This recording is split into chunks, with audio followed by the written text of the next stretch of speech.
With one of the best savings rates in America, banking with Capital One is the easiest decision in the history of decisions. Even easier than choosing Slash to be in your band.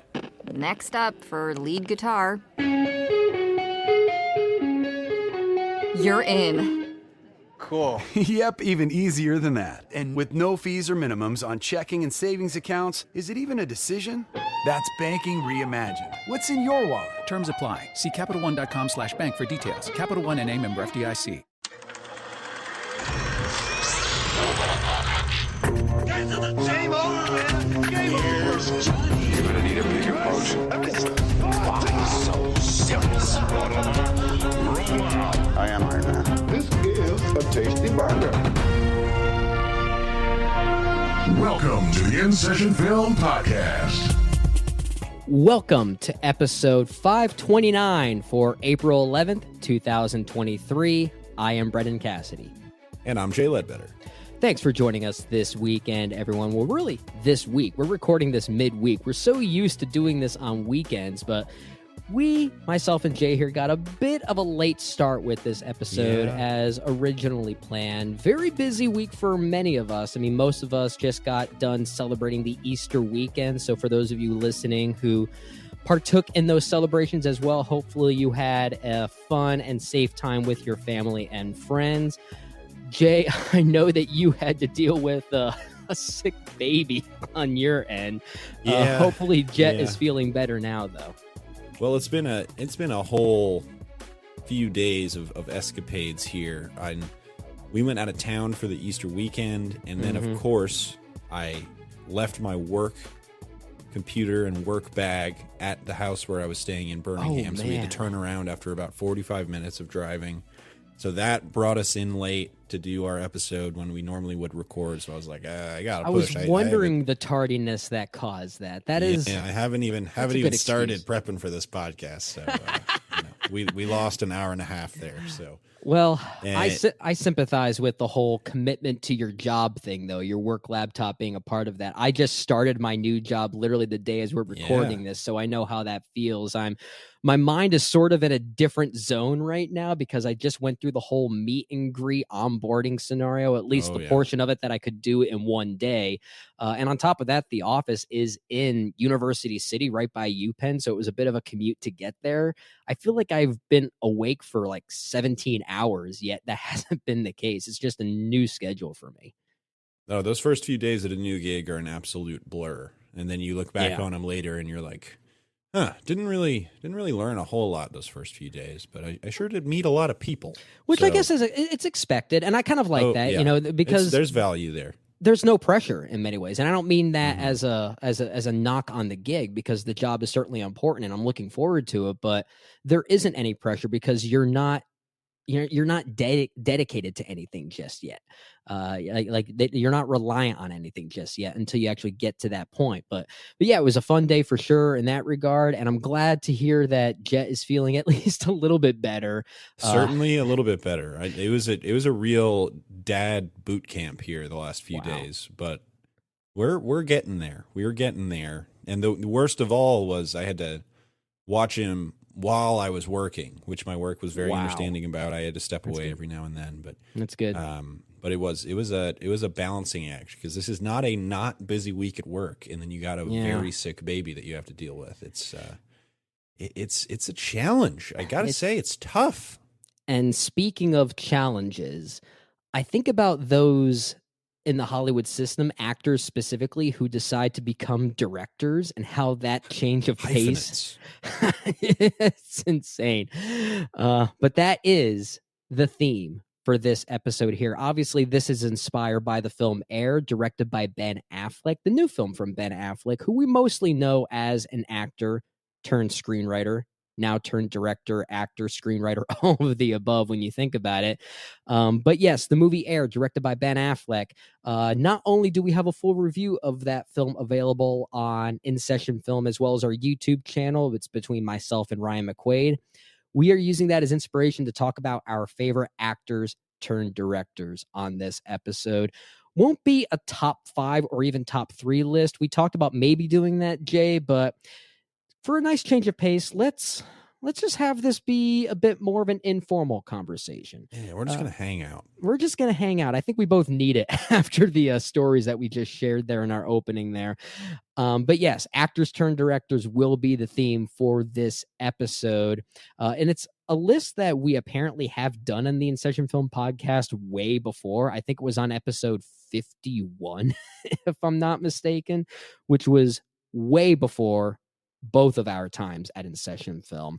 I forget what movie inspired that, but if you want to hear some archives, go to episode 51 or go on our website and find episode 51 to see what those lists there were. But that will be the theme for this episode. We'll also do a little bit of Q&A that we got from some of our listeners and round out this episode with our poll where we asked all of you who won our movie stars draft. Now, for those of you listening, for those of you listening, if you're not sure what we're talking about, on episode 528 just last weekend, myself, Jay, and Ryan McQuaid did our movie stars draft. We did a draft picking our top 5 favorite movie stars, well, sort of favorite, just a list of who we thought were the best movie stars of all time. And then we asked our listeners to vote. We've got the results.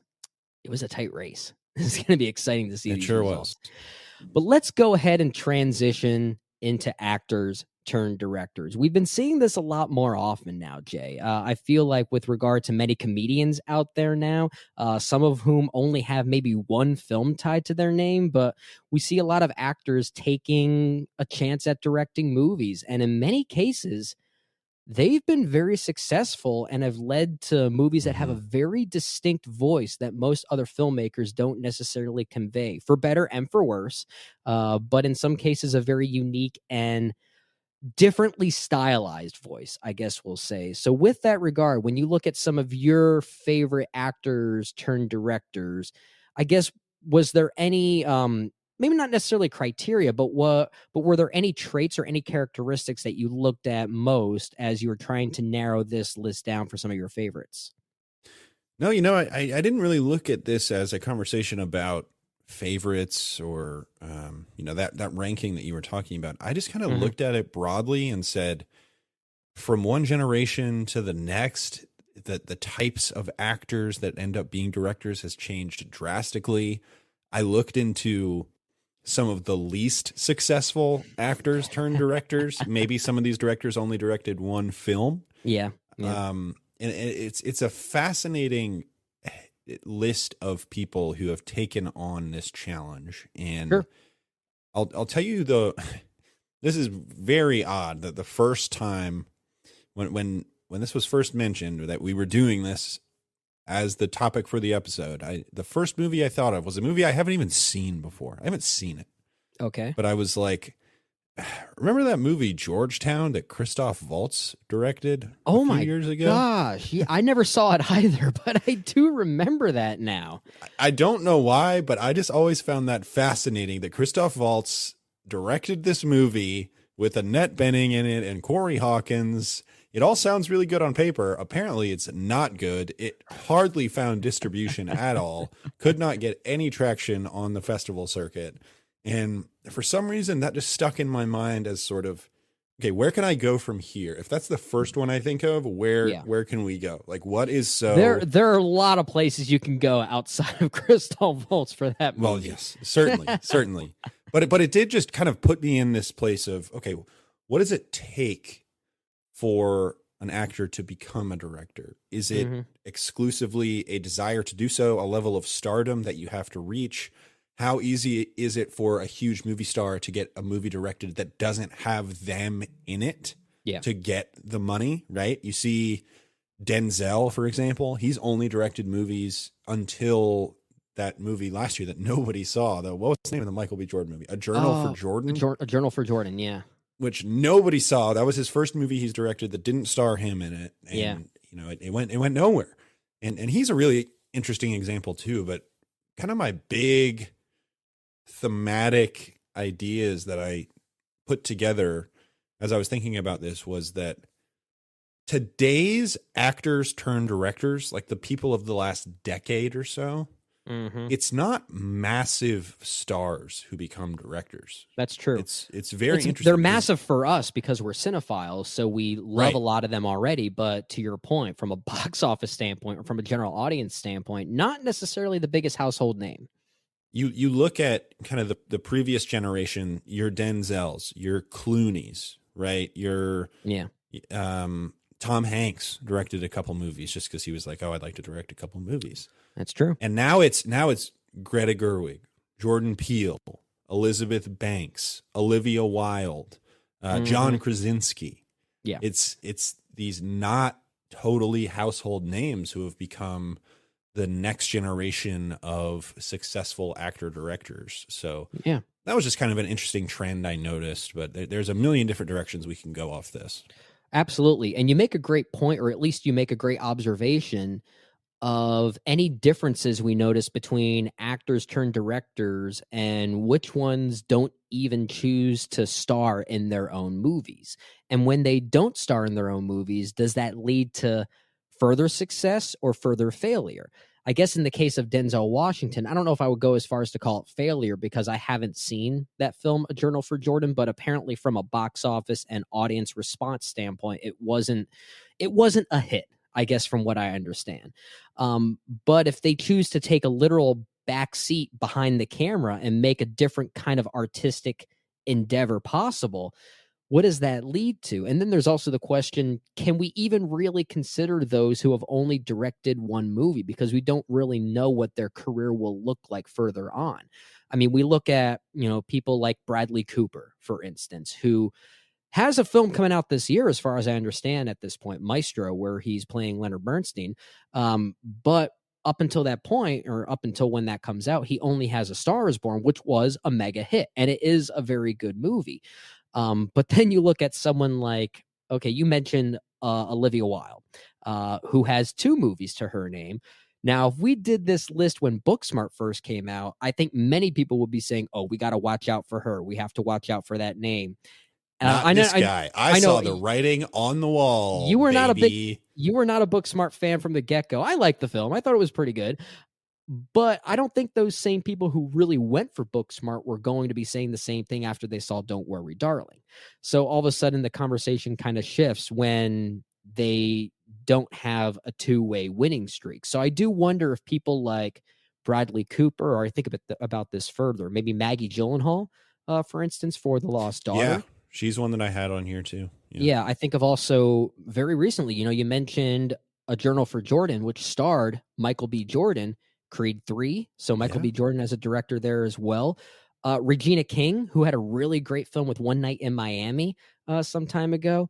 I'm very curious to see what these directors have up their sleeves for a second feature, and I hope it's good. I'll just simply say that, but it does make me wonder, can we separate those from, let's say the, I guess for lack of a better comparison, the Ben Afflecks of the world now, who have 5 directed films to his name, and 4 of them have been pretty big critical hits, at least. Yeah, it is. Affleck is such an interesting one because he became a director after he had, I don't know if you want to say that he had become a failed movie star, but he was in a bad place for a while as an actor. He had the stench of Gigli following him around wherever he went. Oh God. and he was more tabloid fodder than silver screen star. Yeah. And then he started directing movies, and you were like, oh, he's supremely talented. He's not one of my favorite directors or anything, but he really has an eye for film. And you listen to interviews with him. He's been doing a lot of interviews with Damon recently because of Air. And those guys they love movies. Oh, they do. Man, they love movies. Yeah. And I love that about them. And they speak so eloquently. And despite the fact that they do have kind of this persona of Boston bros or whatever, they're very thoughtful with the way they talk about their art form. There's a sophistication. There's something weirdly sophisticated about their, I don't want to use the word machismo, but their brotherly dynamic, which you might not perceive as, I guess, delicate and sophisticated in that way. And I feel like with Ben Affleck, he's sort of in the opposite camp as someone like Denzel Washington, which you brought up earlier. In that, Denzel mostly puts himself in his own movies up until his most recent feature, whereas Ben Affleck was kind of the opposite. I mean, his first movie didn't even feature him, and then everything else kind of did. That's right. He was in Argo. He was in The Way Back. He was in. Well, he didn't direct The Way Back, but he was in it. Oh, that's right. No, you're right. You're right. But there was The Town. There was. He wasn't in The Town. Yeah, he was in The Town. Oh no, sorry, not The Town. I was thinking of Gone Baby Gone. You're thinking of, he was not in Gone Baby Gone, which starred his brother. But there was also Live by Night, which is arguably his worst feature. I think many people would agree with that. But he kind of went on this opposite trend of pulling himself barely back. In air. What's it? Barely in? I mean, like not in it that much. Yeah, I mean, actually, that's a strange movie. I think we can have a further dissection on that one. There'd be a lot to talk about. I think that movie was kind of butchered by other things outside of Ben Affleck's ability as an actor and director. Let's throw out a few other names that we had on our list as far as some of our most notable ones that we thought of with regard to actors turned directors. The first name that came, well, there's actually two names that came to mind first. One of them, I do want to just say and get out of the way because I don't want to focus on this individual too much, mostly because I don't know if I would consider him an actor turned director by the most literal definition. And that is perhaps my favorite filmmaker, Charlie Chaplin. And because I mean, he certainly has a visual acting artistic presence, but I mean, in some ways, he was always directing his own short films that then eventually became feature films. So he was kind of always equally a director as he was an actor. And I did think of that name, and in actuality, he would probably be the first one that I want to talk about here. In many ways, he is. But I think there are more examples we can think of those who were seen by the public eye as actors first, who then decided, I am going to try my hand at directing a movie. And in that regard, the first name that came to mind was Clint Eastwood. Of course, Clint Eastwood, like the spaghetti Western man himself, mostly working with Sergio Leone. That was really his claim to fame with the Dollars trilogy there, or the Man with No Name trilogy, whatever you want to call it. But then, testing out his abilities as a director, and his career as a director is one of the most fascinating, I think. Like I feel like it's one of the most literal definitions of peaks and valleys because a lot of movies, not all of them great, but the ones that are great are kind of amazing. I love his debut film, Play Misty for Me. I think that's a really effective film. Of course, he starred in that as well. But it wasn't until, I mean, he had some hits before Unforgiven, but I feel like Unforgiven was the moment where we really took him seriously as a director. I think he did a lot of great films before that, such as The Outlaw Joseph Wales. Pale Rider. He did some big Westerns. Yeah. But I think you're kind of right. It was like, oh, well, Clint doing a Western, of course, obviously he can do that. And then he kind of flips the Western on its head, and then he does some other. Yeah. I mean, there's an argument to be made that Bridges of Madison County is actually his best movie. And that movie feels so far afield. I really like that movie. Yeah, I love that movie. And it's so far away from everything that Eastwood was known for in his movie star career and his early directing career for the most part. Clint's the man. He's the man. He's making another one. He's like 95. Let's do it. Apparently this might be his last one. And that's probably what he said last time.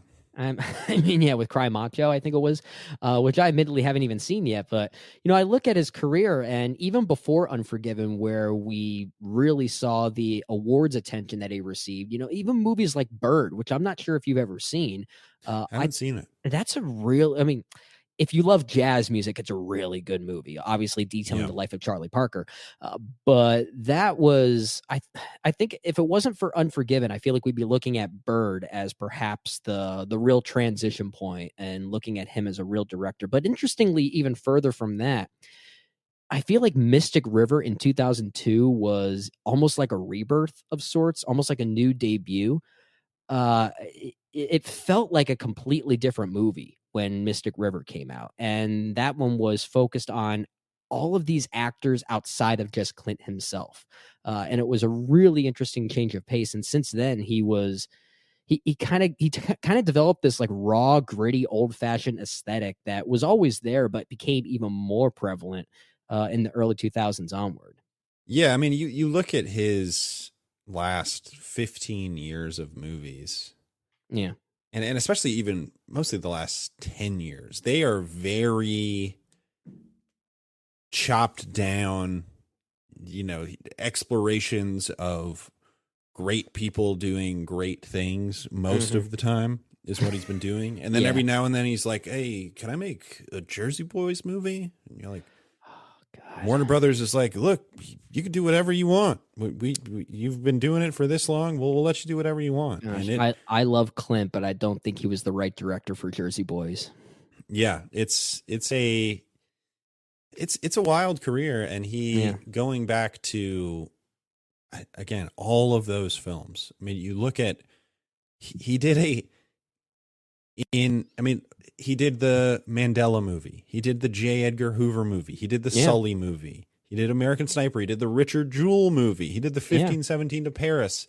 It's all these stories about very specific, what in his mind were, to one degree or another, heroes, or at the very least, iconic human beings. Yeah. And I think he's been very good at that for the last decade plus. But you go beyond that, again, some of his 90s, early 2000s stuff is like fantastic and not as stripped down. Some of it is a lot more lavish than what we're used to him, what we're used to from him at this point. And it is one of those things where I think he learned from some of the legends that he worked with growing up or in the industry, and took so many of those lessons. And apparently Bradley Cooper is really a disciple of Eastwood, is what he has said. He said everything that he has kind of learned as a director, he learned from Clint. I can see that. I can really see that. Do you have a favorite Clint Eastwood film that he directed specifically? I mean, boring answer is probably Unforgiven. But if it's not Unforgiven, it's Bridges of Madison County. Yeah. Now that's interesting. If it's not Unforgiven for me, it might be $1 Million Baby, honestly. It's a great movie. Great movie. Yeah. I love that one quite a bit. Who's another name as far as actors turned directors that you wanted to highlight? Yeah, so you mentioned, your Charlie Chaplins, who to me was always equal parts actor and director. Agreed. Kind of aligning with the Affleck of it all. I thought more about people who were actors and then turned to directors. Yeah. And so along the same lines as Clint, I thought of Robert Redford. Who is had him on my list as well. Not, in my opinion, one of my favorite directors again. I think he's made some very bad films. And I'm not sure he's made, in my opinion, a great film, but it is funny when you go back and look at his kind of generation. And I would say he's in the same generation as an Eastwood, as I'm sure we'll talk about him eventually, a Ron Howard. These people who got in the industry young, understood the process, understood the expectations of making a movie, and got the clout within the industry to be like, okay, I would like to make a movie, please. And so they got to make a movie. And Redford has had a tremendous amount of success, commercially and critically as a filmmaker. I'm not even sure what my favorite movie that he's directed. I haven't seen them all. I'm admittedly pretty blind to some of his more recent offerings. Like, I haven't seen The Company You Keep. I haven't seen Lions for Lambs, actually. I really like Quiz Show. I think Quiz Show is that's my favorite, just kind of by default. Okay. I know a lot of people might say Ordinary People nowadays, and I feel like there's been a bit of a resurgence, a critical resurgence for that film, and it is one I am admittedly due for a rewatch, but I'm the same way. My gut instinct right now is to say Quiz Show. I think that's a really interesting movie. I agree with you. That's a good film. I wouldn't call it a great film, but I'd be pretty close to great. If I look back at the year 1994 and I try and do a top 10 based on what films I've seen from that year, it might make it. I don't know. That's a good year. I mean, that's a famous really movie good year. Yeah, it's a famous movie year. You're right. but I mean, you look at Legend of Bagger Vance and stuff like that. You know, it is a checkered filmography, to say the least. But he's kept making movies. He's made like 8 or 9 movies, I think, and that's over the course of 40 years. So it's not like he's the most prolific filmmaker of all time or anything, right? But he clearly really enjoys being a director, and he just got to the point. If you look over the course of history, these guys who just got big enough where they could ask, "Can I direct a movie?" and the studio was like, I mean, if we say no, you'll probably never make a movie as an actor with our studio again. So, okay, that's fine. For him, he enjoyed it enough, and he was obviously successul enough with Ordinary People that he just got to keep making movies. Yeah. And I think that's a really cool thing. And, you know, between the parallels between Clint Eastwood and Ron Howard are kind of undeniable as just these people who churn out commercially successful, I would say largely unremarkable, but occasionally great movies. I think the peaks of Howard and Eastwood far surpass the peaks of a Redford. But yeah, I'm with you on that, especially with someone like Ron Howard, who, you know, it's interesting because we're talking about actors turned directors with the mindset of people from Hollywood that we saw as actors first and then who tried their hand at directing, where someone like Ron Howard, I think nowadays is mostly seen as a director. And maybe that's because he primarily came from television as an actor. And maybe that had something to do with it, that it just transcends the, or not transcends, but it's such a transition in the art form that it almost feels disconnected. Which is why another name I want to bring up that I think is maybe even more comparable in that way is someone like a Rob Reiner, who. Oh man, I didn't even think about him because I hardly think of him as an actor. But you're right. Yeah, right. Who was it? Meathead from All in the Family. Really, really funny comedic presence as a supporting role in that show.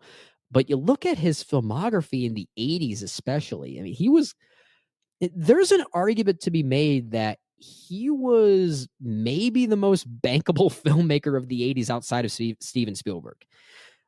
I mean, he's got one of the all-time runs. He really does. And now, admittedly, I haven't seen a movie like The Sure Thing, his second film after This Is Spinal Tap, but from what I understand, it was still a fairly modest hit. But then you also have Stand By Me, you have Princess Bride, When Harry Met Sally, Misery. So I just mentioned 2 films that were based on Stephen King novels, and those two are widely considered to be among the best adaptations of any of his works.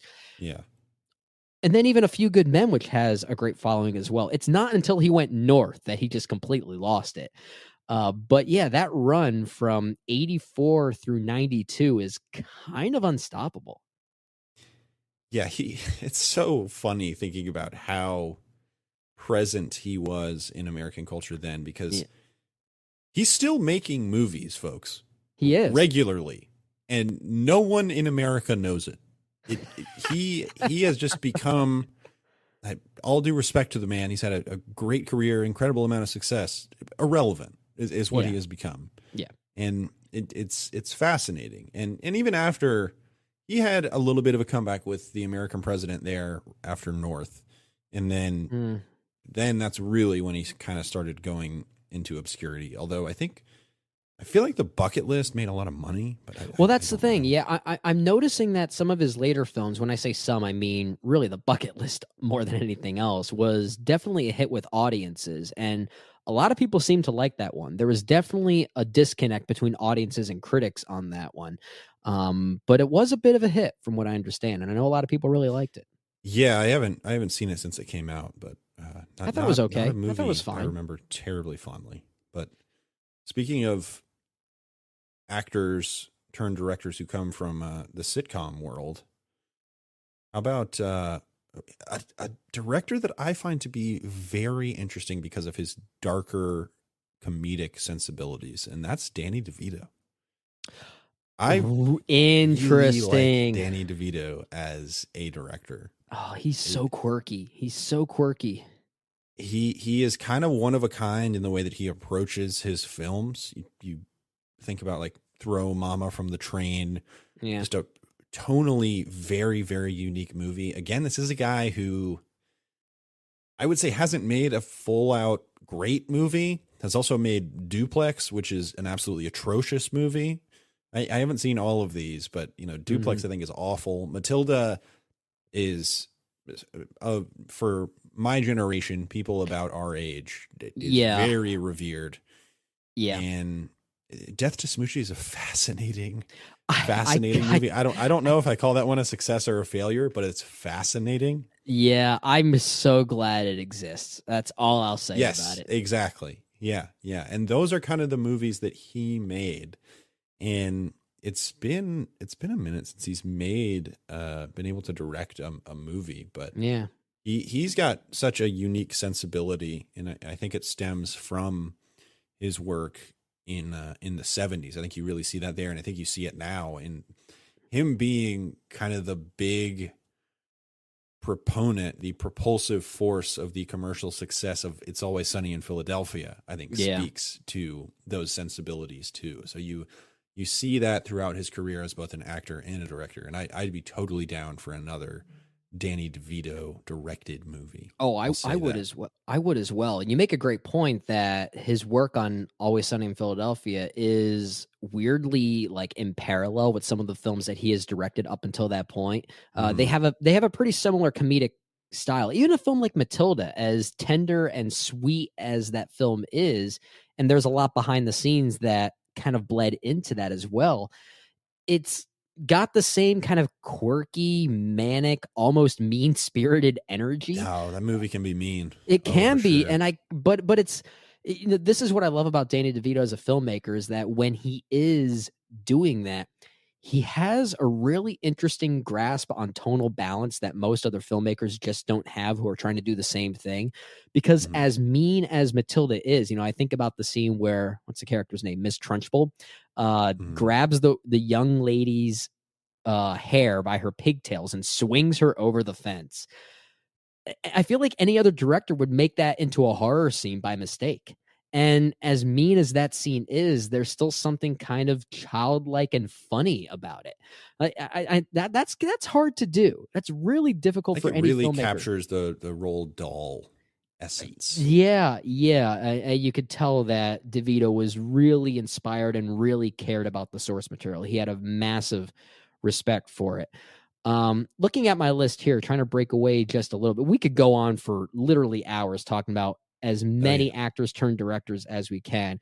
We haven't really talked about many women yet. But when looking at the female category, the first name that came to mind was Sofia Coppola, who I think we mostly see as an actress because of her notorious performance in Godfather Part 3. Or The Godfather Coda, as it's referred to now. But so whether you want to consider her for this list, I guess, is up for debate. And if she is considered, it might not be for the right reasons. But even so, if we do consider her, she is, it's interesting. Her father has directed at least 3 of the greatest movies ever made, right? And many people would at least argue that. Maybe even 4, if you want to count. I would throw 4. He's got the greatest 4-film streak in history. Does he have the greatest 70s output ever? Or at least up there? I would probably say Altman, but that's just due to sheer quantity. Yeah, Altman's got the numbers to back it up as far as how many films he made and how many of them were so ahead of the time, as you and Ryan talked about during that Robert Altman movie series. But, Sofia Coppola's father made some of the greatest movies ever made all in one decade. And yet I think she has a more consistent filmography as a director than her father does. Oh, yeah. Which is kind of interesting to say. She never made Jack. I'll give her that. Well, did Francis Ford Coppola ever really make Jack? Well, it's fair. But no, that's an interesting one because she is so derided as an actress. It's interesting to frame her as an actress turned director. I do like that though. Yeah. And just to continue the trend of female filmmakers, how about I'll throw out a kind of double header here of 2 actors turned directors who I view as have taken sort of parallel paths, which is to say they started out as enormous movie stars in the 90s and mostly stopped acting to become fairly pedestrian filmmakers. And these two people are George Clooney and Angelina Jolie. I just find it so fascinating that they've got more money than God, both of them, independently. And they just decided that they were far more interested in directing than acting. And every now and then they'll pop up. I think Clooney mostly pops up because he's the way that he gets a film financed. He says, I'll star in it if it'll get my movie financed. Yeah. And that's really interesting. He, of course, is the recipient of my Robert Zemeckis Please Retire Award after. That's my favorite award that you've ever created. I think he is a genuinely bad director. I will say that about George Clooney. I think he is a bad filmmaker. Are there any films of his that you at least like as a director? I like, gosh, I was looking at this earlier. What's the one I like? Good Night and Good Luck. Is that the one you're thinking of? Yes, Good Night and Good Luck is the one I like. And I do like that one. Confessions of a Dangerous Mind is almost good to me. I think that film is... I like that film quite a bit. In fact, as I look at his filmography as a director offhand, that one might be my favorite of his, mostly because of Sam Rockwell's performance. But yeah, I can't help but think of the potential that film lost considering Charlie Kaufman's writing and how at times it barely even feels like a Charlie Kaufman script. So I'm kind of wondering if that was a producer problem or a George Clooney problem. I'm not really sure. Well, that's kind of the thing I hate most about George Clooney directed films is they are so bland to me. I think you talk about a director who is capable of sanding off the edges of a Charlie Kaufman script. It's kind of George Clooney to me. Mm-hmm. He is he has no style. He, to me, does not have any sort of worldview in the films that he makes. I feel no individualism, no ubiquity in the films that he directs. And I feel the same way about Angelina Jolie, actually. Yeah. And it's interesting with regard to George Clooney, the film of his that, aside from Confessions of a Dangerous Mind and Good Night and Good Luck, the film of his as a director that arguably has the most style is Suburbicon, but it's a style completely ripped from the Coen brothers. And I think that's far and away the worst thing that he has ever done. But going to Angelina Jolie there for a second. Who has also directed a Coen Brothers script. Oh, Unbroken. Yeah, that's... Well, I mean, was it really a Coen Brothers script by the time it became a final film? Because I know that they were tied to it. And you could sometimes sense the Coen Brother isms in that movie when there's some jokes being cracked between characters. It's kind of like Bridge of Spies. Kind of. But with regard to Angelina Jolie, I will give her at least some credit as a filmmaker. She at least has one film I genuinely loved, and that was First They Killed My Father, which I thought was a really effective war thriller and coming of age film as well. But aside from that, I thought Unbroken was fairly pedestrian, and I haven't even seen her most recent film, and a film's title that I can't even think of offhand. I think you and Ryan reviewed it on Extra Film, if I'm not mistaken. But I heard mixed things about that one as well. Oh my God, did we?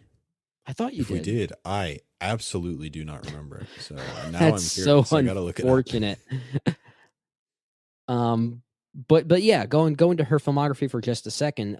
First They Killed My Father, I thought was actually one of the better films of... Actually, no, I take it back. She starred in that movie, but she didn't direct it. The film I was thinking of was Those Who Wish Me Dead.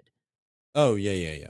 Yeah, that was directed by Taylor Sheridan. Okay, she starred in it, but she didn't direct it. That's my mistake. But yeah, she had directed In the Land of Blood and Honey, Unbroken, By the Sea, and First They Killed My Father. And First They Killed My Father, I think, is genuinely great. Yeah, I honestly remember very little about that one. I need to give that one a rewatch, but I just find it interesting that there is an argument to be made that at one point they were the biggest male and female movie star on the planet. And then they kind of took this path. George Clooney got that tequila money and said, I don't have to act anymore. And Angelina Jolie, was obviously making that Tomb Raider money and was like, I don't have to do this anymore. And Angelina Jolie, you see, like you said, with the Sheridan movie, she's starting to come back a little bit. And, yeah. And that's interesting. Clooney, it feels like, is still just doing Clooney movies to get them made. What was the Netflix movie?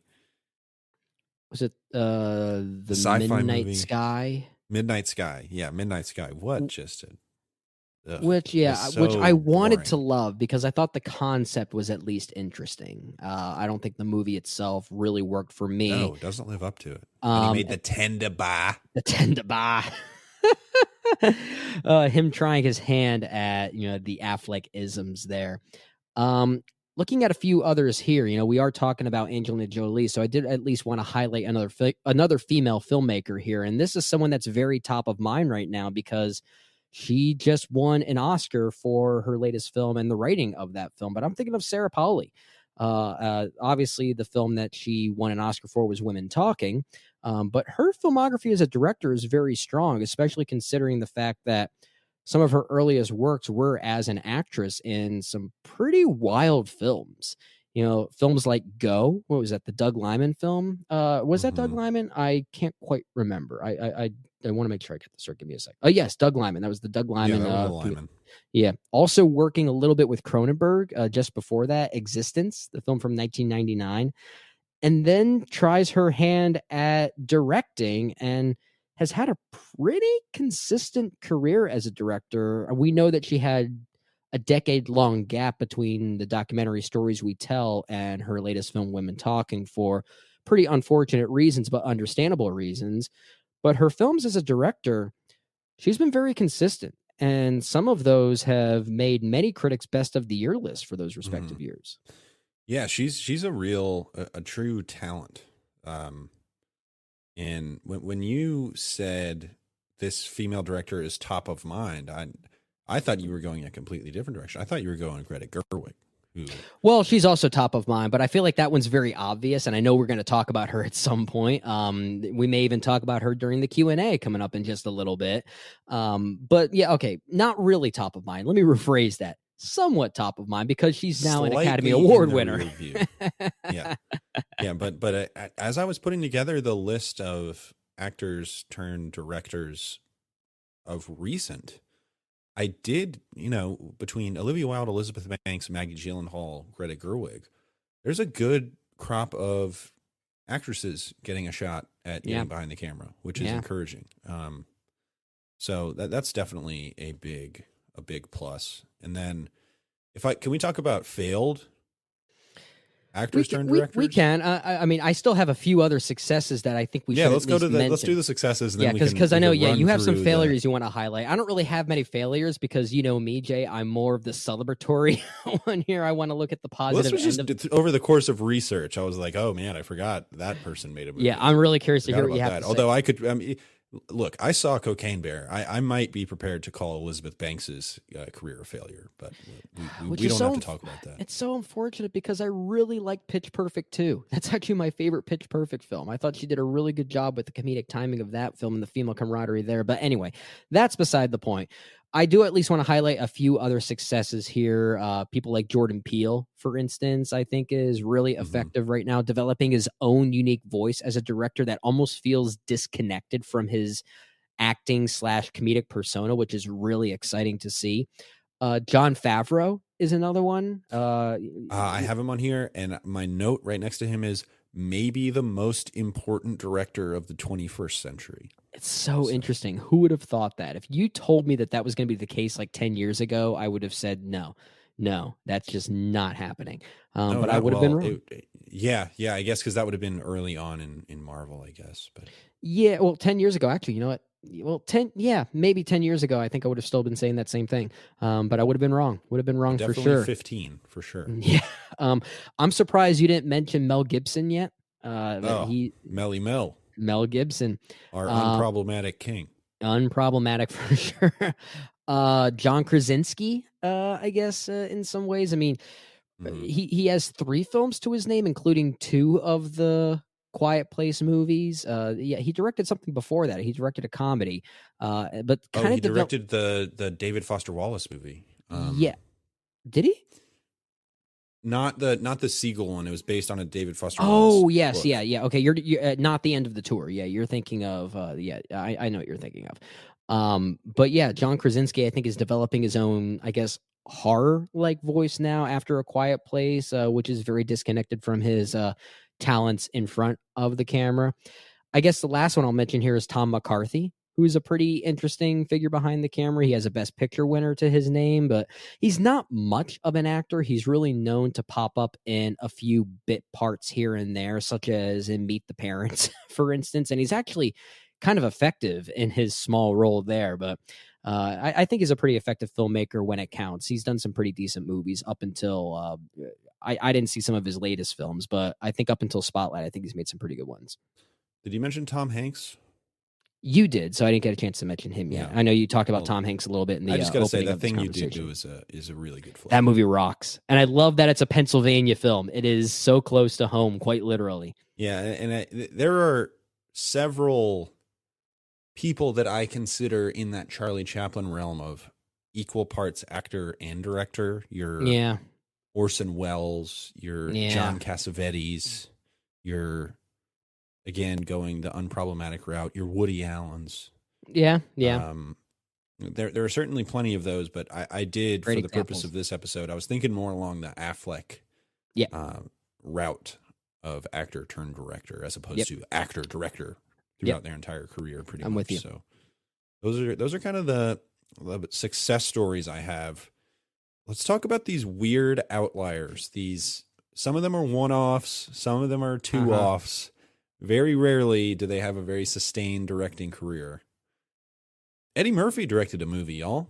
Harlem Nights. That's right, he did. Oh my gosh. And apparently he absolutely hated directing. He found it boring and tedious.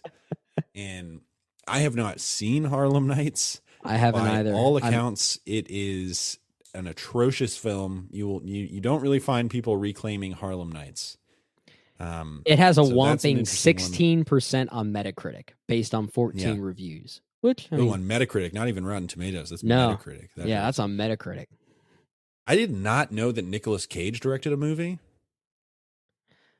I remember hearing about that. I forget what it's called. I forget what the name of it is. It's called Sonny. It is a James Franco movie. He plays a former gigolo returning home from the military.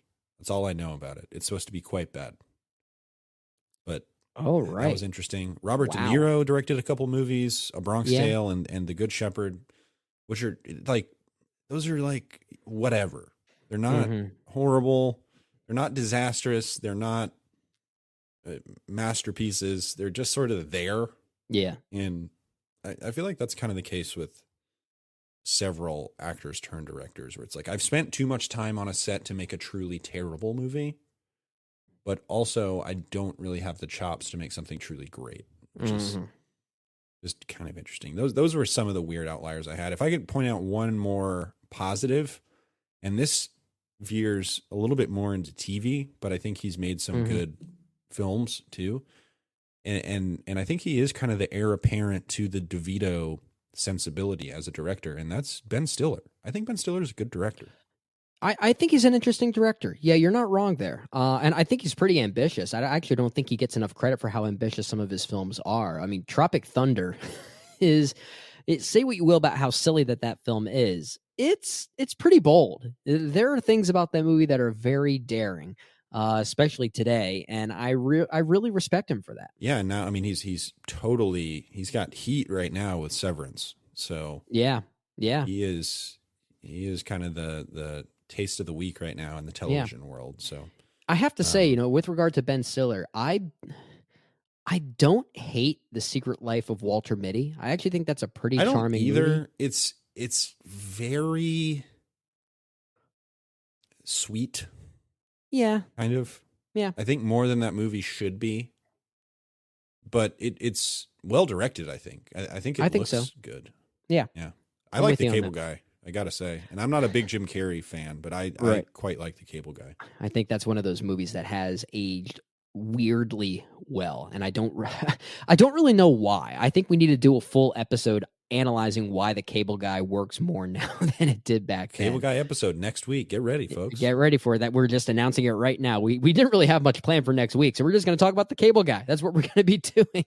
But anyway, I think this was a really fun conversation on actors turned directors. It has led to some really interesting endeavors with regard to filmmaking and artistic stars and voices, and how that could change and shift depending on who that voice is. Maybe coming from an acting background leads to a very specific voice behind the camera that most directors just can't quite communicate. And that's always exciting to see, even if it ends up being a failure, like the ones we just George talked Clooney, about. please stop making movies. Unless it's George Clooney. Act again.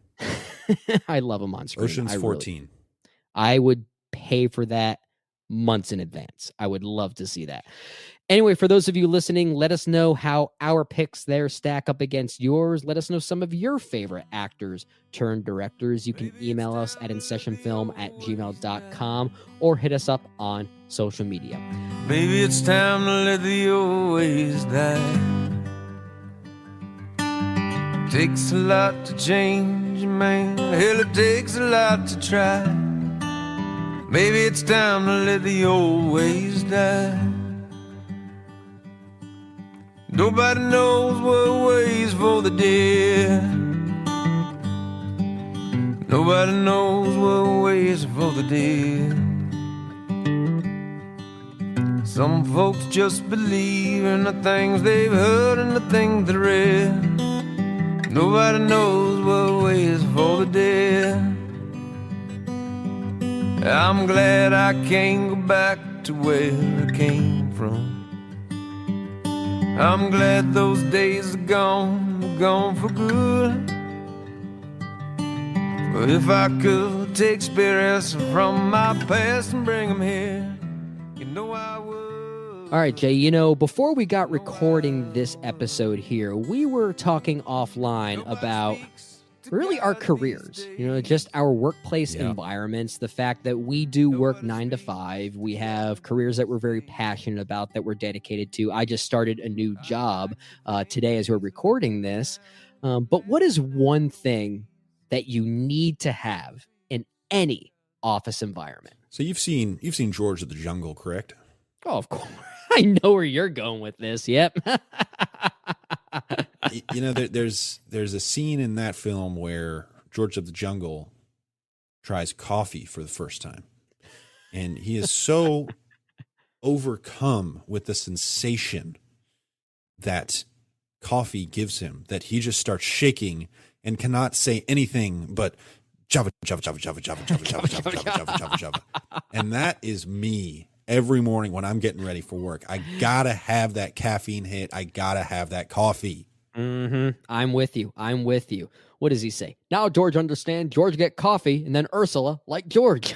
But then, I don't know, coffee just makes people respond to you positively. It's like if you're a coffee drinker, you belong. You absolutely belong. And for those that do work in the workforce and drink a lot of coffee, and of course, if you're George of the Jungle, if only they had some coffee cult on their hands, because this is the coffee you need to be drinking. Coffee Cult sources only specialty grade Arabica coffee beans from over 50 countries around the world. They inspect each bean and only select the highest grade, resulting in a quality of coffee that is absolutely unmatched. They have a variety of great flavors, and they roast their coffee to order, which means whatever you order from their site, it ships directly to your door. It is freshly made, and it is not stale, nor is it contained with any of those preservatives that you normally find from coffee brands on those drugstore shelves meant to last as long as possible. No, with Coffee Cult, they recognize that coffee is kind of an art form. The making of coffee really is an art, and it tastes wonderful. It is absolutely fresh. Yeah, absolutely. And additionally, they only source their coffee from farms that pay its workers, especially women, fairly and equally, which we absolutely love. I mean, We love that. We go from not just loving the flavor the same way that George of the Jungle does, but loving the world, really, and loving Coffee Cult like George of the Jungle loves the jungle or loves Ursula. You know, it's a love that goes beyond just this desire for caffeine. It's a love for what Coffee Cult represents. In many ways, it all comes down to this idea of sustainability, the jungle. And everything. I feel like we're getting a little political with this now, but either way, Coffee Cult is very respectful of the coffee it makes while also making a great product. So if you go to coffeecult.com, you'll see a wide selection of various coffee blends that you can choose from, and you will get 15% off when you use the code ISF.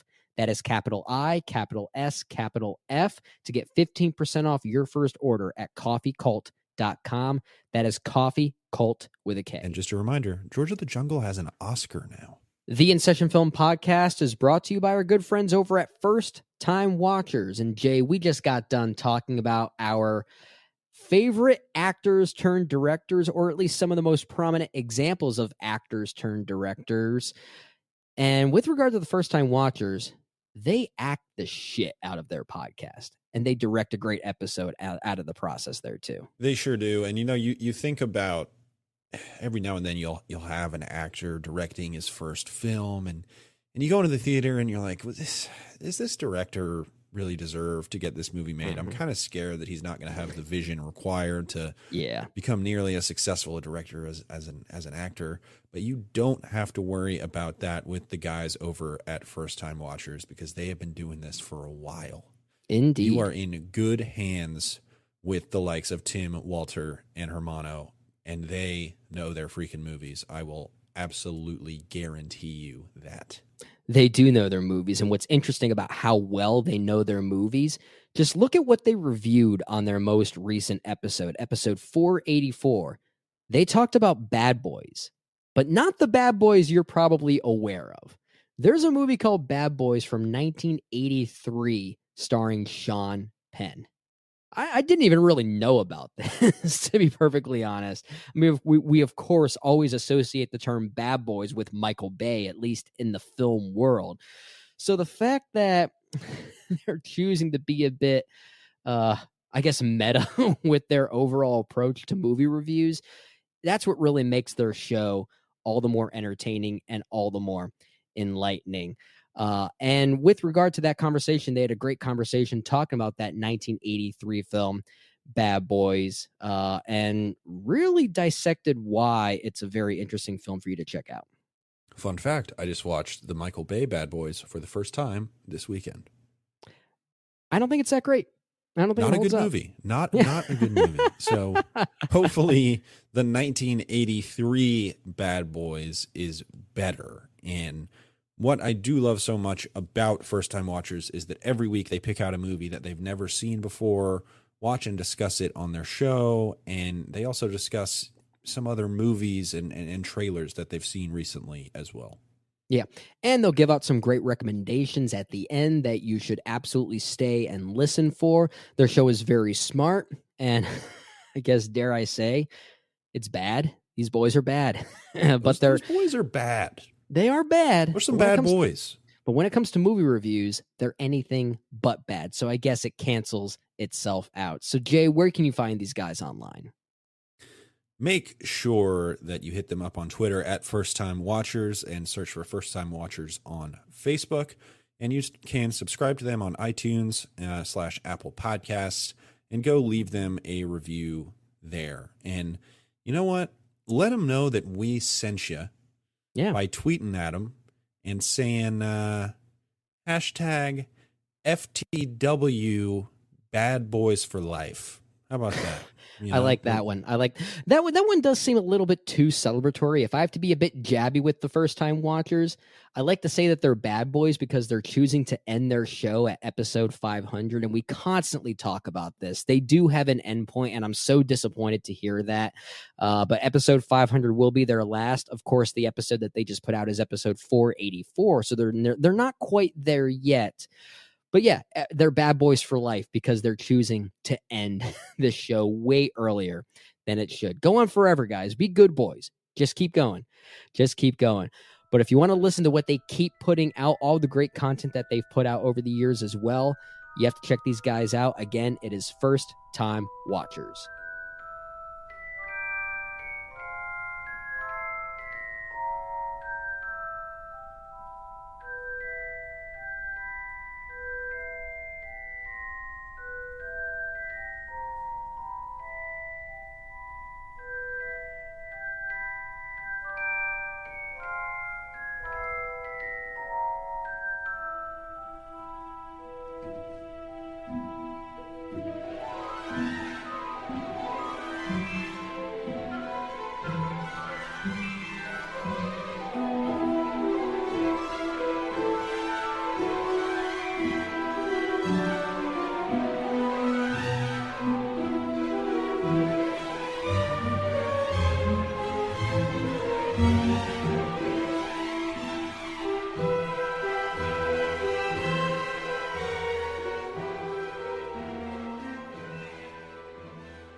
Let's get into some Q&A here, Jay. Yeah. We threw out some, not questions, but we threw out the opportunity for our Twitter followers and some of our other listeners to submit some questions our way that they would like to hear us address. And we did get some pretty interesting questions here that I want to get your thoughts on, and hopefully our listeners want to get both of our thoughts on. And we mentioned the name Greta Gerwig during our actors turned directors conversation. Obviously, Greta Gerwig has a new movie coming out called Barbie. Yes. It is all over the Twitter sphere. If you live on film Twitter, you can't get away from those Barbie posters without someone editing themselves onto the poster. I feel like that is the new thing to do. But the question we got was, what are our thoughts on Barbie? And I think that question is really more geared towards the recent marketing campaign, especially the latest trailer that we saw I think about a week ago as we're recording this, maybe just under a week ago. But Jay, what are your thoughts on the film and the marketing that you've seen thus far? And has that generated any excitement for you at this point? I will say my first thought is that it is absolutely hilarious to see written by Greta Gerwig and Noah Baumbach on the card at one point in the Barbie trailer. Yeah. And broadly, I would say I'm not worried about Barbie after that trailer. I think it looks very stylish. I am trying to figure out tonally exactly what the movie is going for, because I don't understand. It has some of the cringiest seconds of a trailer I've seen in a very, very long time. At the very end of the most recent trailer. the beach moment, the beach gag, I guess we'll say. The beach off sequence in the trailer, I think, is absolutely abysmal. And there are a handful of images that imply a level of cleverness. Certainly when you see Barbie step out of her high heels and her feet maintain the kind of shape of the Barbie feet that you see on the dolls and the shape of the high heel. Yeah, I thought that was really very cool. clever. I have no idea what the story of this movie is going to be. Gosling, I love Ryan Gosling. Same. It's another one of those things where I'm trying to figure out what is the angle here. What's the take? And I can't totally decipher what it is yet. I liked the teaser, the 2001 inspired teaser. It told you nothing about the movie. It got you excited because you were like, Greta Gerwig knows movies. This is good. It's going to be a movie for people who like movies. Greta Gerwig is doing it. And I love Greta Gerwig's movies so far. Little Women, like, fantastic. Makes me cry. Probably so the best hard movie every of time. that year. Probably the best movie of that year, honestly, as I think about it. What year was that? Was that 2019. 19. Wow. That was the same year as Uncut Gems. All right. I like Uncut Gems more than that, but that might be the only one. I think those are my top two. I think, at that time I had said my favorite movie of the year was The Last Black Man in San Francisco, but I think as time has gone on, I've been more receptive towards Little Women and Uncut Gems. But those three are my top three. Is that first Reformed year? I think it was. No, sorry, was that? No, was that? That may have been a few years before that. That's how you know we've been doing this for a long time, when we start forgetting these no years. kidding. Oh, I got it right here. Oh, God. Look at this. You know what? Yeah, I got it at number 3. It's not First Reformed year. It's Portrait of a Lady on Fire year. Which it is. It's Celine Sciamma's year. Portrait, Uncut Gems, Little Women, Once Upon a Time in Hollywood. What a trifecta. That's a good year right there. That's a really good year. Yeah. Anyway, I'm still looking forward to the movie for sure. I trust Greta Gerwig to make this film. From the very first time I heard about the movie, I was like, why is that what she's doing? I have faith in her that she is motivated to make this film from an artistic perspective far beyond the paycheck, right? I mean, I have complete faith that she is taking this on with a level of sincerity and artistic interest. But from what I've seen so far, other than the fact that I think it looks really good, I love the style, the kind of toy world that Greta Gerwig and company have invented with this movie. I'm hesitant, a little bit hesitant with what I've seen, but again, still looking forward to it. I feel like we need to listen to our good friend Ryan McQuaid on this one, who is refusing to watch any trailer for this movie. All he needs to know is that Greta Gerwig is writing a Barbie script with Noah Baumbach, and she is directing it. And that on its own terms is exciting. And I will say, from what I've seen from the marketing, because I have watched all of the trailers and marketing images, I've looked at all of these things. The movie, from a visual and artistic standpoint, it doesn't really look like anything I've ever seen, which I kind of have to give it some credit for. And that's something I'm really excited about. And I, like you, I don't really know what the angle is. I don't know what this story or plot is going to be, but that's something I kind of like. It's like they're really purposefully keeping that close to the chest. And I do like that about it. That first teaser, the 2001 inspired teaser that you talked about, might be among my favorite teaser trailers of all time. I think it really... Brendan is famous for hating trailers. I don't like trailers. You strike me as more of a teaser trailer garb, where it's like, here's the vibe. We're going to tell you almost nothing about the movie.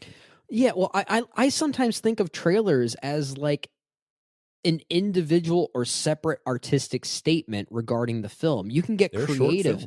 They are short films, but lately so many official trailers mirror the exact same roadmap, and I'm just kind of sick of seeing the exact same blueprint just reshuffled for whatever movie that they're marketing. It's kind of left the artistic short film mentality go by the wayside, and that's what bugs me. I will say this new Barbie trailer, the official trailer, does disregard that at least a little bit, but I was kind of mixed on the new trailer, just with regard to how it functions as a trailer. There are moments that made me laugh genuinely. The whole gag at the beginning with Barbie and Ken talking about sleeping over at each other's houses, and they'd say, "What would we do?" I really do not know. I thought that was really funny. But then there's that beach gag at the end, which is what word did you use? Abysmal? I think that's the word you use. Something probably bleak, troubling. I think you're still being too kind. I think you're being too kind to it still. That is one. I because I hate movie trailers so much, I find myself being more hyperbolic than I should. So that's why I sound like I'm speaking in hyperbole and exaggeration when I say that teaser is probably one of my favorites of all time as far as teaser trailers go. But that beach moment is one of the worst things I've ever seen in a movie trailer. And I think it's, I don't know if it's the joke itself or just the timing of it within the trailer that we saw. Maybe it'll work in the moment with the film and how it actually functions inside the film. I don't know. So I guess I can't really judge the joke itself, but from how it feels in the trailer and the marketing that we saw, it did not work for me at all. It felt so tonally disconnected from everything else. It didn't feel like Greta Gerwig taking herself seriously. And that's not to say she should, but it didn't even feel like her artistic voice falling into that. That felt like a producer saying, you need to target children, at least for one joke here. I wish I was a fly in the wall in the room where Noah Baumbach was writing the beach off scene. I'm curious to hear how that conversation went down, if there was anything genuine about it. But I guess are they doing like a 21 Jump Street thing? Are they doing Lord and Miller kind of taking down the subject matter? I think I'm guessing they're doing a little bit of that, but the vibe I get from the end of the trailer is that there's going to be a moment where they find themselves in the real world, and it kind of makes me see it makes it seem like it's going to go. I'm using this comparison only for plot reasons and not tone reasons, but it almost seems like they're going the Smurfs route in some ways, which I don't know. I feel like with regard to Barbie as a property, it makes more sense to do that with Barbie than it does Smurfs. I'll say that. So if they are going to tackle that narrative, maybe they'll have a more interesting angle to it. Maybe it'll barely be in the movie. I don't know.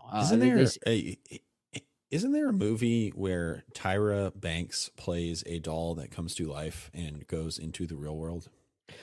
Well, I can't believe I know this, but the movie's called Life Size, and yes, co-stars Lindsay Lohan. I cannot believe I know that. So this is going to be Greta Gerwig is stealing from Life Size. She's stealing from Life Size. I think that was a Disney Channel original movie. It was a DCOM. It was a DCOM back in our childhood days. Anyway, Greta Gerwig, one of us. No, gotta love it. Gotta love it. Those are our thoughts on Barbie. I'm still excited for the movie. I didn't love that latest trailer like you, but I'm still excited for the movie. I think it sounds very interesting. To change gears a little bit, we got another question with regard to Harry Potter. And I know you're a big Harry Potter fan, Jay. At least with regard to the movies. You like a lot of those movies for sure. And yeah, I read the books. Yep, same. Yeah. And in fact, haven't you been a bigger defender of the Fantastic Beasts movies than most? I have still not seen the last one. Okay, interesting. I think it's my favorite. It's my favorite of the three Fantastic Beasts movies. I'll at least say that. I need to see it. The first one, I was like, that was good enough. The second one, I was like, that's probably about as good as the first one, which everyone else absolutely hated. And I was like, I don't know. I didn't have a terrible time. Okay. So in that regard, I guess I am a defender because I was going to say, in that regard, you are definitely a defender. But we did have some recent news that apparently Warner Brothers and HBO Max are working on a Harry Potter series, but not just a series, apparently a rebooted series where each season will be an adaptation of that book. So season 1 would be Sorcerer's Stone or Philosopher's Stone, depending on where you are. Season 2 will be Chamber of Secrets, and so on. So the question we got is, will the Harry Potter reboot be a disaster? That's a really great way to formulate that question. And I don't know if it'll be a disaster. I'm curious to see what you think about this, but I'll just jump the gun and say I'm not excited for it. I'll say that.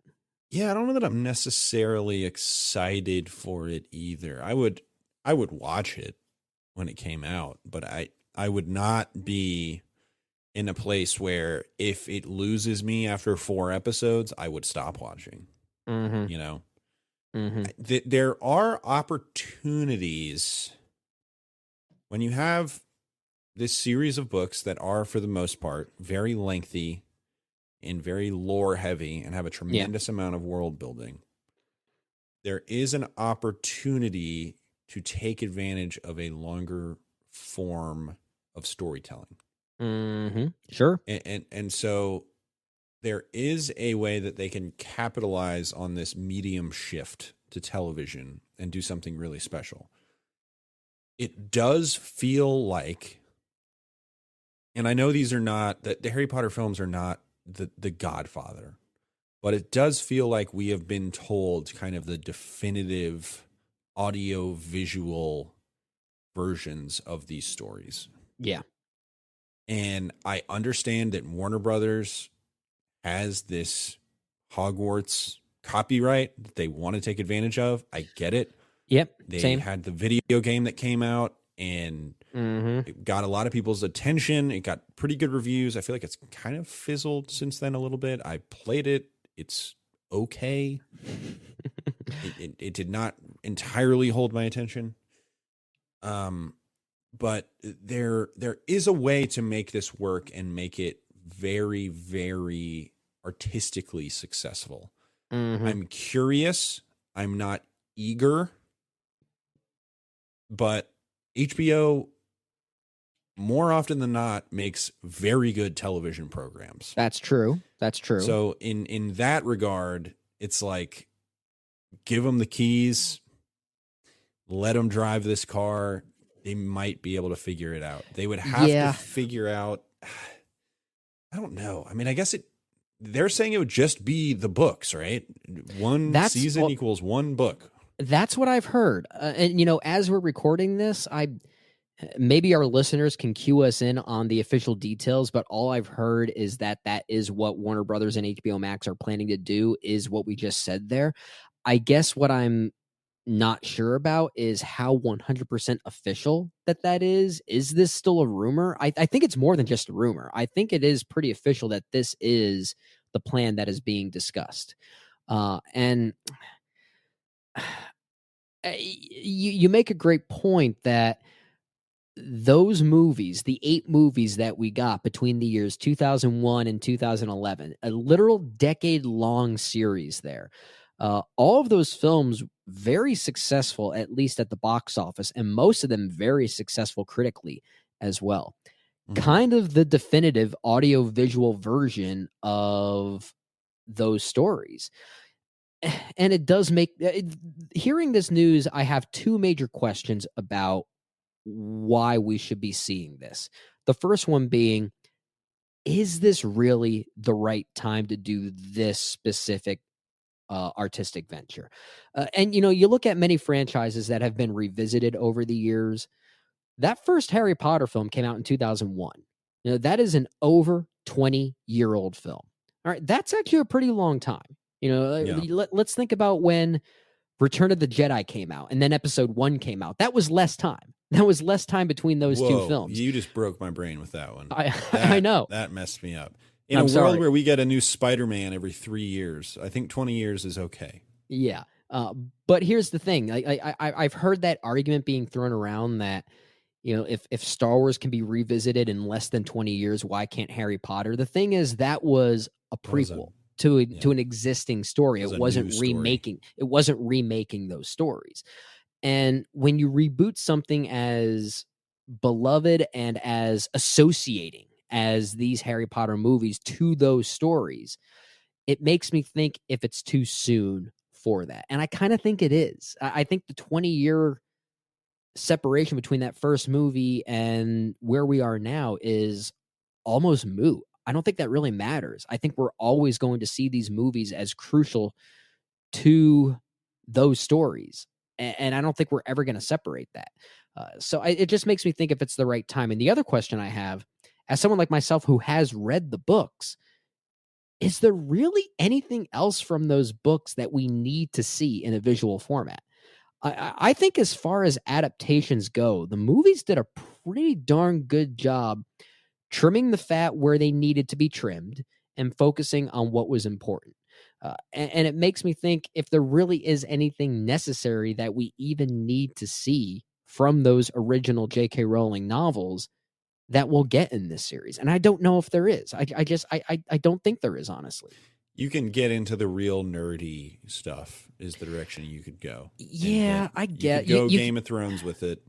You can get into the whole Neville Longbottom history of how he could have been the chosen one. Yeah, you can have your Neville episode. You can have your Peeves I could just see a whole back episode involving Neville's parents as like episode 3 of The Last of Us between those two characters. I could see it doing more or less the same thing. Wow. Oh yeah. Okay, maybe I am excited for the show now. Episodes. Yeah. Oh yeah. Okay. But if I'm putting myself in the shoes of a Warner Brothers exec, I think this sense of urgency comes from this idea that Harry Potter might not be as sustaining as we once thought, between the Fantastic Beasts movies not really connecting. I was going to say, do you think Fantastic Beasts is mostly to blame for that? I think the author of the series has done very well. little I mean, to yeah, help I'm not getting into the that. legacy. I mean, that's the kind of books. obvious. Yeah. But between that and the Fantastic Beasts movies, I mean, because that's the only offshoot we've really gotten cinematically of this universe, which does feel ripe for spin-offs and world building and just all sorts of multimedia domination. But they have not been able to really figure that out yet. And so they're going back to the well. They're going to the original stories here, because nothing else has really entirely worked. I mean, look, the video game sold like gangbusters. Everybody is happy with the way the video game sold. And I'm sure the Warner people saw that and were like, okay, now's the time to pounce. We got to do it. There's an appetite for this. Let's go. And so I understand the urge to go in this direction. Again, I would give it a shot. I'm not eager. It does give me a little bit of the taste that the Lord of the Rings Amazon series that no longer exists already did when that was announced and released. There's definitely a whiff of desperation to this idea, but it's not one completely devoid of possibility. It makes me wonder why Warner Brothers didn't instead jump on the opportunity to try and adapt that British play, Harry Potter and the Cursed Child, instead. I can tell you why, because it's garbage. Well, okay. Well, I agree. The story is not very good at all. But from what I understand, the play itself, from a production standpoint, is really good. Sure. But then again, maybe it's the fan reception of the story itself that prevented them from pushing further on that, or maybe there's a rights issue with it or something. I'm not really sure what the reasoning would be, but it does make me think that there was at least an opportunity to try for some like fictional reunion, not like the reunion we got that is available on HBO Max right now, but a fictional reunion between these characters in a new story that could have been loosely linked to the Cursed Child. I don't know. But either way, the news that we got, I'm still not excited for it. But to your point, will I watch it? Probably. So I guess I have no right to complain then. But yeah, Harry Potter news all over the webs right now. Could be interesting. One more question that we got here for our Q&A, and this one is right up our alley, especially your alley, Jay. We got some news of a little movie that you've heard of called Heat 2, or at least not a movie. Started as a novel. Now it's going to be turned into a movie with Michael Mann to direct it. I mean, the question is that we got, are we excited for it? Yes, with a couple asterisks, I think is my answer. I'm not sure how you feel about it. My first thought is that this movie is never going to get made. Well, what if Ferrari is a huge hit? Not Ferrari. Ferrari. What if that is a huge hit? I, unfortunately, am pretty confident that Ferrari will not be a huge hit. That's why I said, what if? Especially with its budget. If Ferrari is a huge hit, sure, this might happen, but I am not sure, given Black Hat's lack of success. Yeah. The only way that this movie will make a lot of money is if it really rides the wave of Ford v Ferrari. Yeah. But I have to imagine a Michael Mann Ferrari movie will not have quite the broad appeal in the year 2023. He doesn't make movies like he used to in the 90s. Yeah. He makes movies like Miami Vice and Black Hat and these movies that a lot of people find rather off-putting and are very challenging. But let's say hypothetically it does go forward. I guess that's the exercise here. Yep. I am actually currently in the process of reading Heat 2. I'm about halfway through. Okay. It's a good book. It's quite good, I think, actually. Interesting. And, okay, good to hear. It really does add some nuance to the events that you see in Heat, and there's plenty of really taut, character-driven drama to be drawn out of that story and put on screen. Okay. And then you say, Adam Driver is going to star in it. Sounds great. Okay. Yeah. And then I don't know. I'd be pumped for it because it's a Michael Mann anything. We don't get very much of that anymore. And I don't think it's possible that it could change the way I think about the original Heat, because it'll still always be there. Mm-hmm. But at the same time, I'm kind of like, don't tarnish the legacy of Heat. Leave it alone. Leave well enough alone. Yeah. So I hear you. I'm torn, but then it's like Adam Driver, Austin Butler led movie. Hello, excuse me. That sounds great. Directed by Michael Mann. Sign me up. These are the movies that I want to get made so desperately. So I don't know. I'm pumped about Ferrari. I would be shaking when I went into the theater for Heat 2, both out of excitement and nerves. Yeah. So give it to me.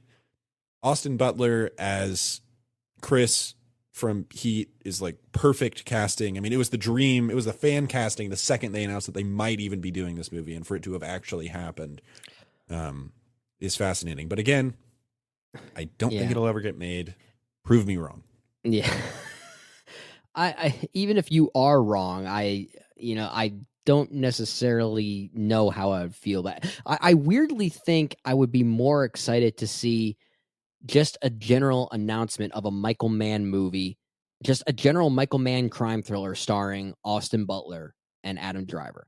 Like, just that idea alone, I think, is more exciting than the fact that it might be a quote unquote Heat 2, a sequel to Heat based on this novel. And it's for those reasons you talked about. I would have a lot of trepidation, a lot of anxiety going into the movie. And in many cases, we can separate that original film from any sequel that comes after it. But in some cases, you also can't, right? There are some films that fall within a certain franchise that are kind of dependent on what films come afterwards, and I in those cases, you kind of can't separate the original film from what comes after. And if Heat 2 falls into a category like that, and it does something that the original fans or the fans of that original Heat are going to not like, then I don't know what's going to happen. I really don't. And that's where the trepidation comes into play.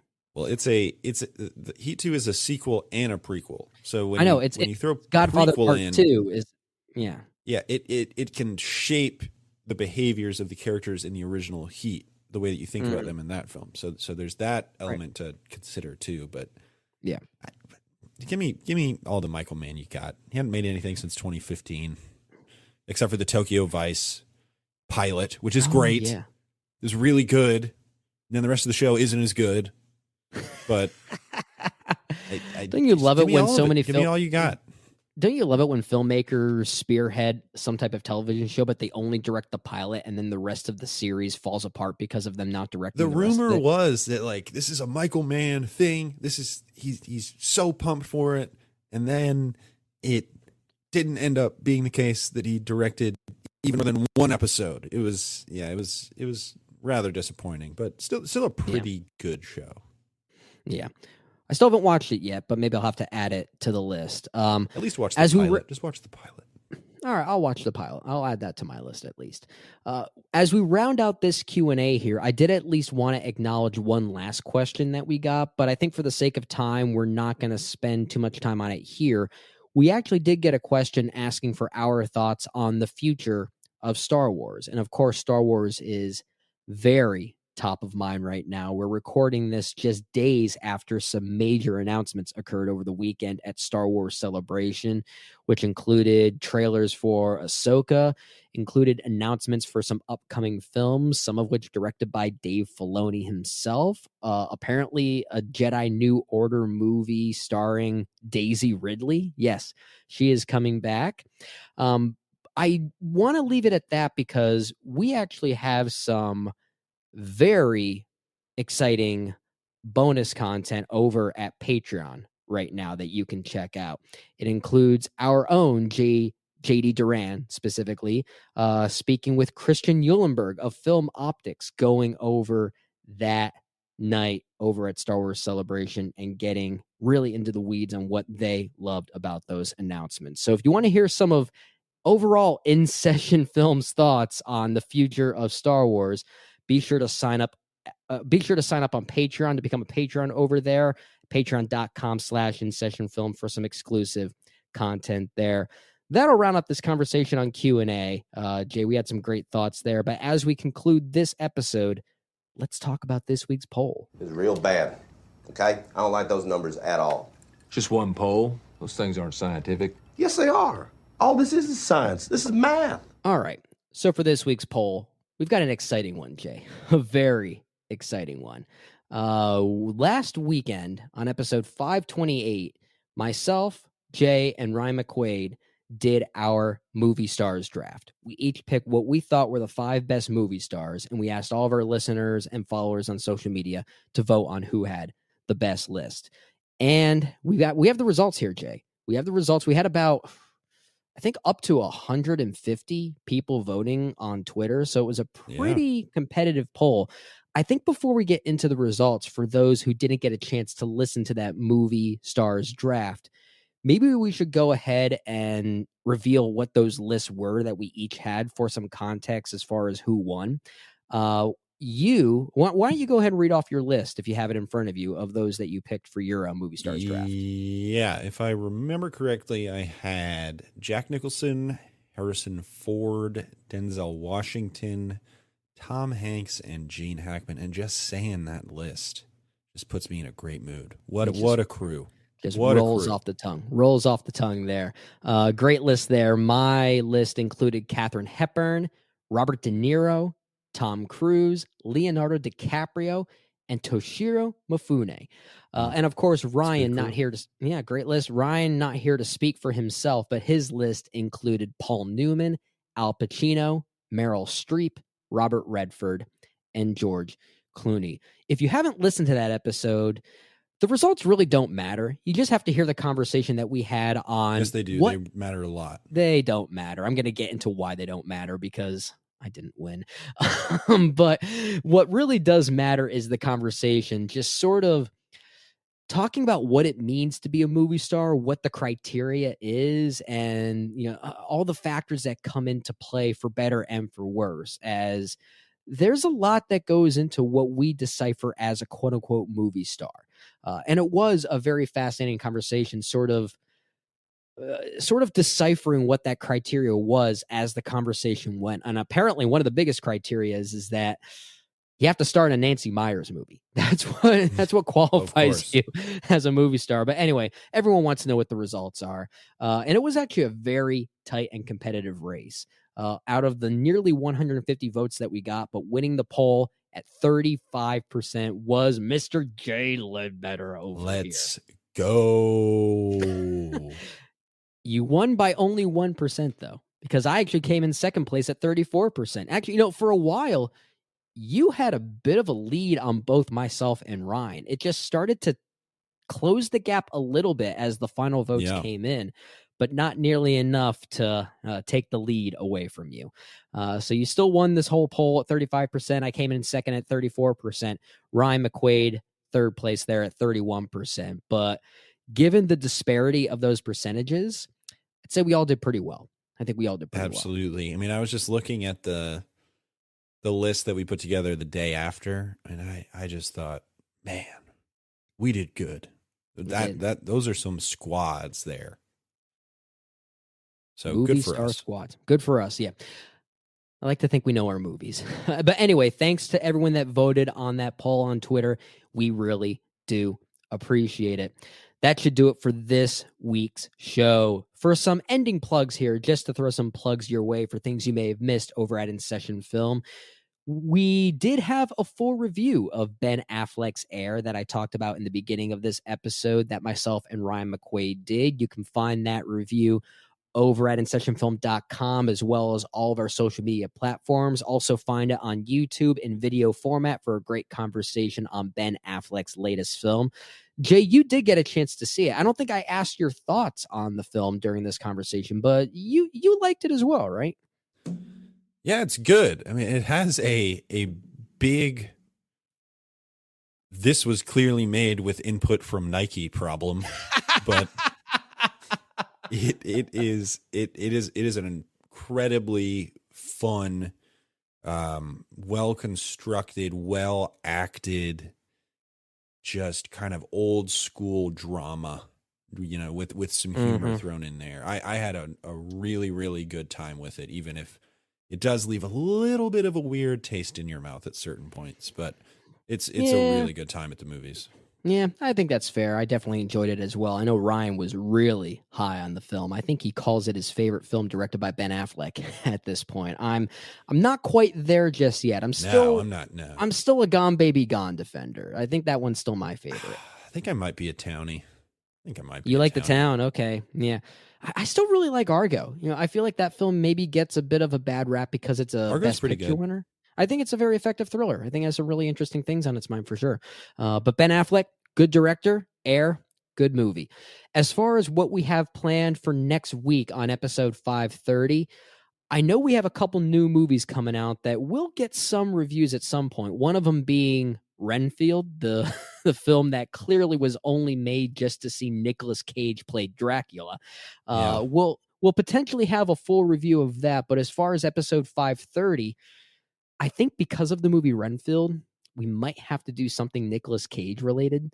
I think it's only fair. So be on the lookout for what that episode subject will be. But at this point now, my guess and hunch will be Nicolas Cage. The Cageisms. We'll be talking about a very cagey episode there.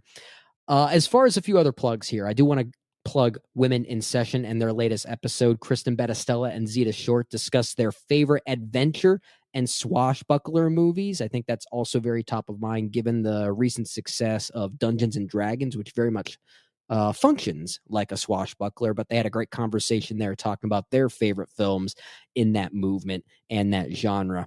We're also in the middle of a movie series still, talking about the great Wong Kar-wai. At the very least, Jay and Ryan McQuaid are.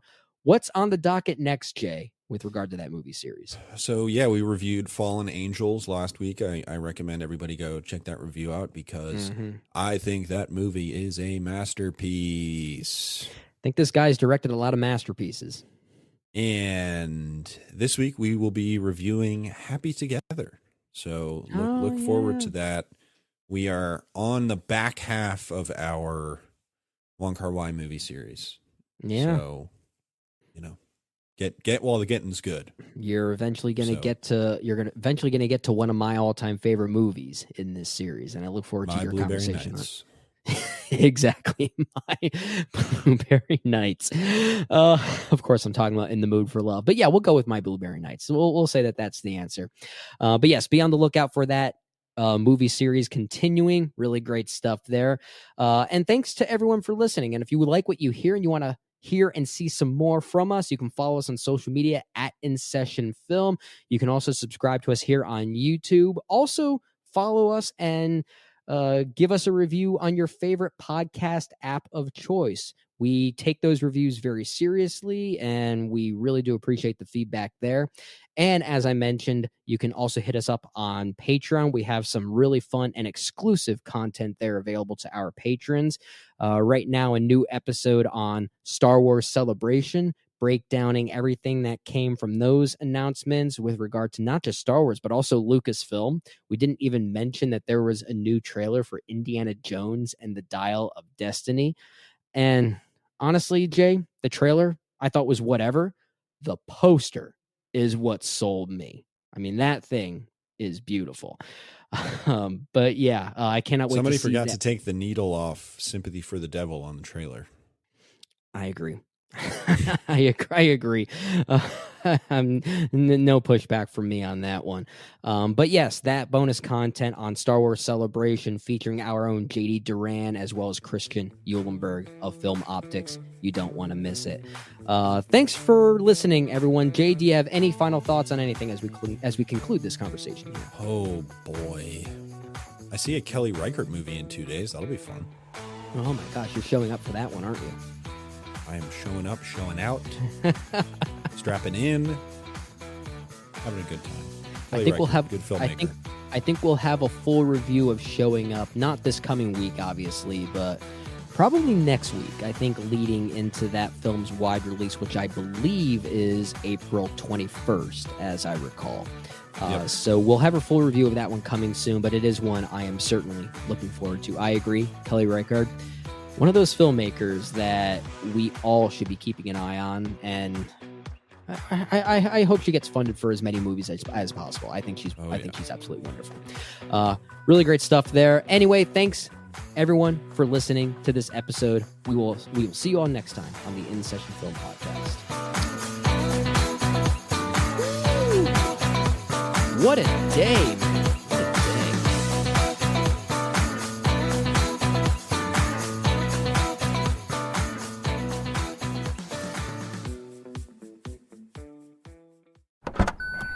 Trying to grab all the groceries in one trip?